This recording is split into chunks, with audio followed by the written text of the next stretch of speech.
Laura hails from Thunder Bay, and David from downtown Toronto. So please welcome Canadian Heritage to the stage.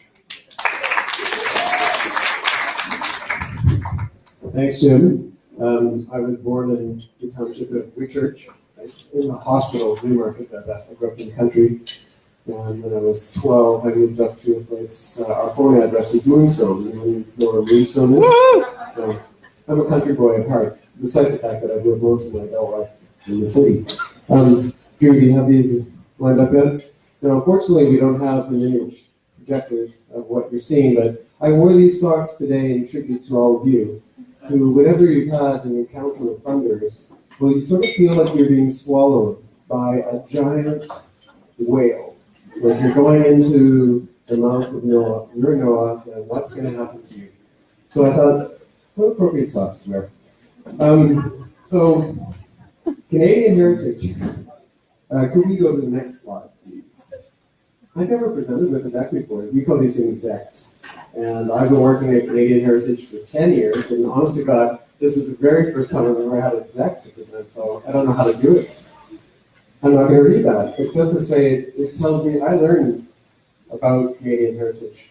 The Department of Canadian Heritage, it's federal. We serve the entire nation. And Canadian Heritage has many, many things that it does, including a number of programs. So it says here things that I found informative. There's 4 agencies, there's 10 crown corporations, and there's 1 administrative tribunal. Who knew? I didn't. I worked there all these years. It has 5 core areas of responsibility, and there they are. So I now know what the heck I'm supposed to be doing. Next slide, please. Yes. Yeah, they're used to me, or actually, you're long gone by now. So you can think of it this way: there are 36 programs delivered by Canadian Heritage. 7 of them are delivered at what we call the regions. We have divided Canada into 5 regions. And you are located in the Ontario region, makes sense. There are several programs that deal with performing arts. There are several programs that deal with cultural infrastructure. And there is one for official languages, there's one for multiculturalism, and there is one for museum heritage. For the purposes of you as an audience, I will focus on the 2 performing arts funds. That's Building Communities for Arts and Heritage, and the Canada Arts Presentation Fund. Next slide. So Building Communities for Arts and Heritage was established by the Conservative government in 2008. It, in a sense, this program is a counterpart to its big brother or sister, which is the Canada Arts Presentation Fund. As you can see, what it funds, local festivals, community anniversaries, and also a legacy fund. So that's for capital projects that are restoring unique existing statues and other commemorative, whatever you want to call them, that exist in the community. I'm totally blanking right now. Yeah. So the primary client are community festivals, which have a large degree of local artistic participation within the festival.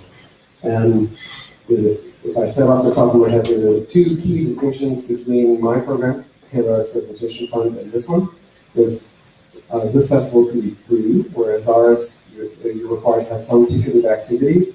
And within that, it can be 2 days, whereas ours requires at least 3 days of activities. Next, and as you can see, there's a contact in the bottom. We will make this deck available to you, so if I'm flipping through this really fast, it's because you'll be able to read it in more detail. Next slide. So the Canada Arts Presentation Fund, it has received funds 2 things. Programming, so that's existing professional arts festivals and performing arts series presenters. Does everybody know what an arts series presenter is? More or less. Anybody who doesn't wants to know? Okay. So you are a committee of people, you want to put on performing arts in your community, and you organize a season where, say, you do 4 shows a year, like Pied Piper does here in Cobalt. And Our terminology is you become an arts series presenter. But really what we're looking at is a committee of people who want to put on shows. And as long as there's a minimum of 3 in what we call our season, so within 1 fiscal year, then you qualify as a series presenter. We also have the development component, and that supports emerging arts presenters. That, in a sense, is not true anymore. What has happened is, in Canadian Heritage, our funding envelopes for programming have been frozen for 10 years. So what development really supports now are the key priorities of the programs. And within each region, there are different priorities because it has to address those kind of regional nature of regional issues, regional need. So in Ontario, the primary priorities that we have now are to do a better job of working with the Indigenous arts communities, to do a better job in terms of equity related to gender, to do a better job in terms of inclusivity, so working with a more diverse range of culturally based presenters, to do a better job of working with organizations that are serving youth and are led by youth, and then ones that are connecting to those that have a place in community engagement. So they're going beyond just having a show to actually thinking about artistic activities that will enhance the community health, community life, community knowledge of arts. Those are the key priorities for development these days. That's one, I think I'm done. Okay, so who's eligible? You have to be, as those of you who are in this presentation earlier this morning, you must be a not-for-profit, which means incorporated. You don't have to be charitable, but you do have to be incorporated. There's also allowance for provincial, territorial, and municipal institutions. That includes agencies and public educational institutions, Indigenous peoples institutions, that includes Inuit, Métis, status and no-status organizations. And all of the key thing, really, underlying all of this is that within your mandate, it has to say somewhere that one of the purposes of your organization is to present performing arts. And that trips up a lot of organizations because we would love to work with other organizations who don't have that as a mandate. You know, you're an educational organization, you want to do an artistic project, but unfortunately our criteria is very specific around that. And while there is a growing appetite to see whether or not we can diversify the range of organizations that we serve, currently we're stuck with this. So my apologies if that's not the focus of your organization. Some have gone through the process of actually re-examining their bylaws, changing it to incorporate this. But I hold out the hope that we'll become more flexible as opposed to you having to fit into our square peg. I really hope that's true. Next slide. I'm now going to pass it on to my colleague, Laura Montgomery, to carry through with the wonderful cultural spaces. Thank you.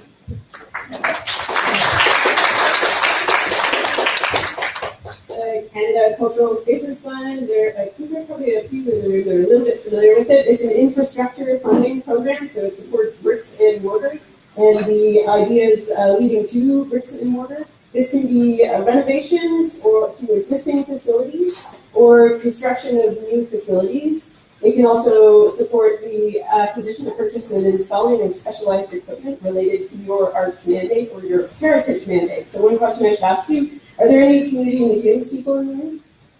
Fantastic. So we have a little bit of information for you too here. So this is for arts and heritage organizations, the Cultural Spaces Fund.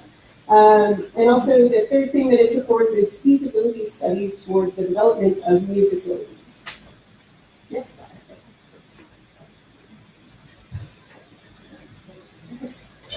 Who is eligible? Again, you need to have an incorporated nonprofit organization. It does not need to be a charitable organization. A new piece, which I'll get into in just a moment a little bit more, with cultural spaces is some new funding was announced by the federal government. There was a portion of which was dedicated to the development of creative hubs and the supporting of the development of creative hubs. So for people who are interested, I'll be getting into that quite a bit more tomorrow in a workshop on cultural spaces and creative places. So definitely come and check that out if you're interested in more information, and I'll share a little more here just to give you the start of it.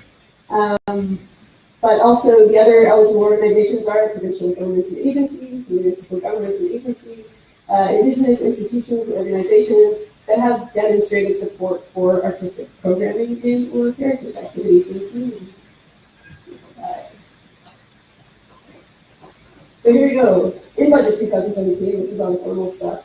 Creative hubs are cultural spaces. For the people who were in the same workshop as me this morning, we were talking about those a lot. Spaces that gather creatives. This is brand new. It was just launched as a stream of cultural spaces funding as of April 1st. So we're all still learning it.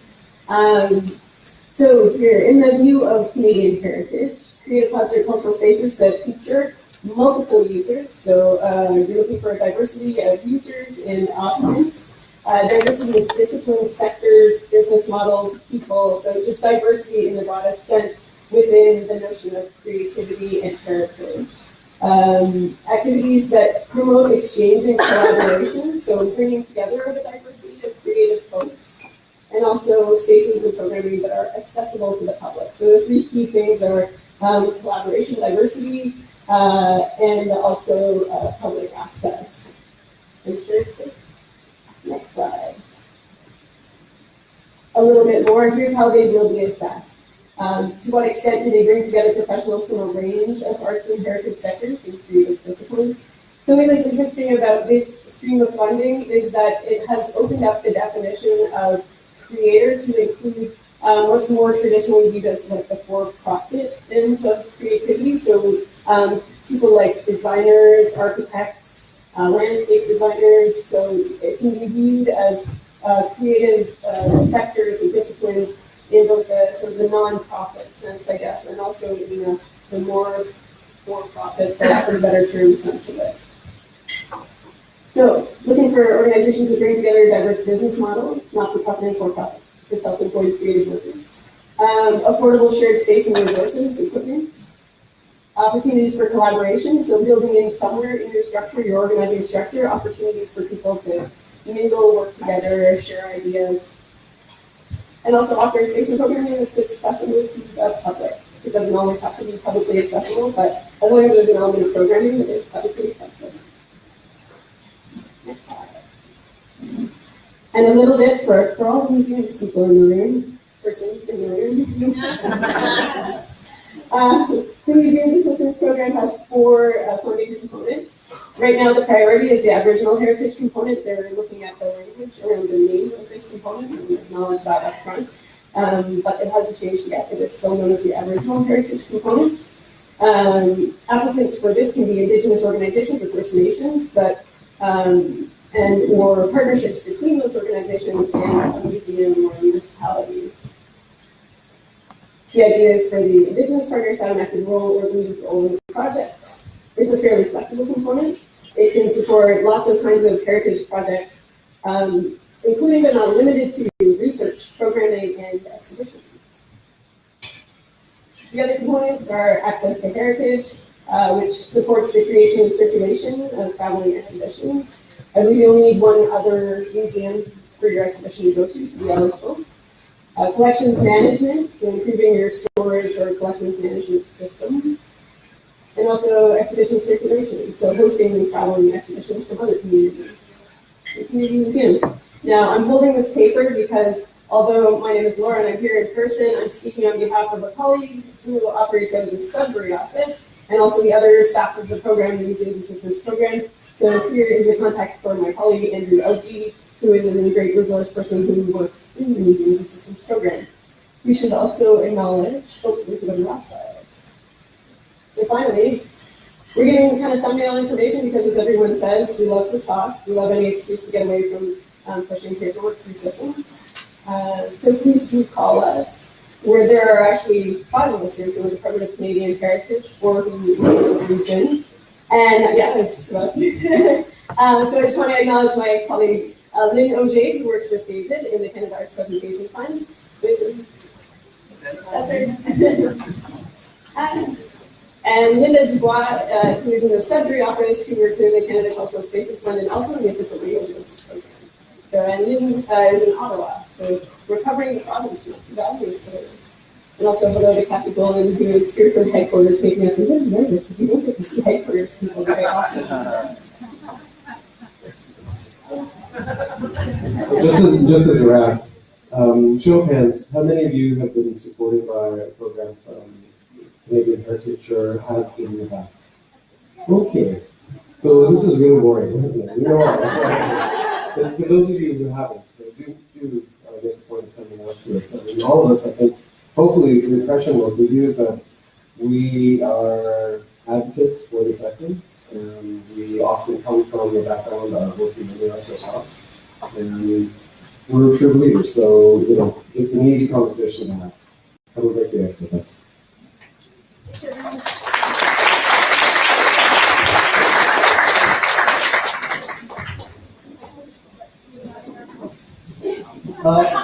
Thanks so much to all of our funders. There's a myriad of opportunities and programs. They've really, I think they did a fabulous job of giving you a high level and some really specific examples. And the great thing about SPARC is that when we invite our funders, we say, you need to stay and be with us so that you can chat, have a beer, have appointments, those sorts of things. Chantel was sitting there, now she's there. Is there any space left for, you're going to talk about that? Okay. I am going to stop talking and hand the mic over to Felicity.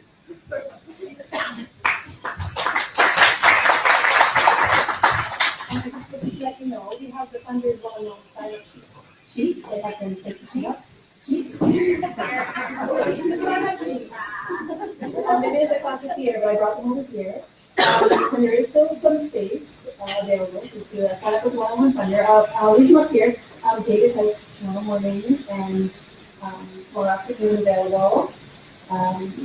But there's only like 2 or 3 slots, so let's come first serve here. I might randomly hide these around the room, I'm not sure. Laura has tomorrow, morning and afternoon. Lynn has Canadian Heritage last time tomorrow, morning and afternoon. Liz is all booked up. She's leaving early.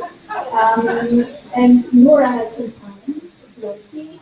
And Maura also tomorrow morning. So Maura and Nora tomorrow morning. Laura. Yes. So I'll just leave these here. And good luck. And so I guess it's time to go to your next workshop soon. No big rush. Grab some of the tea and coffee. And coming back here afterward. Everyone come back here afterward. Or as soon as your workshop's over, take a little rest, walk over here, and we'll have some more snacks available. And then just before 4 o'clock, we'll start some more funny sessions. And Angus is going to do his speech. Thank you.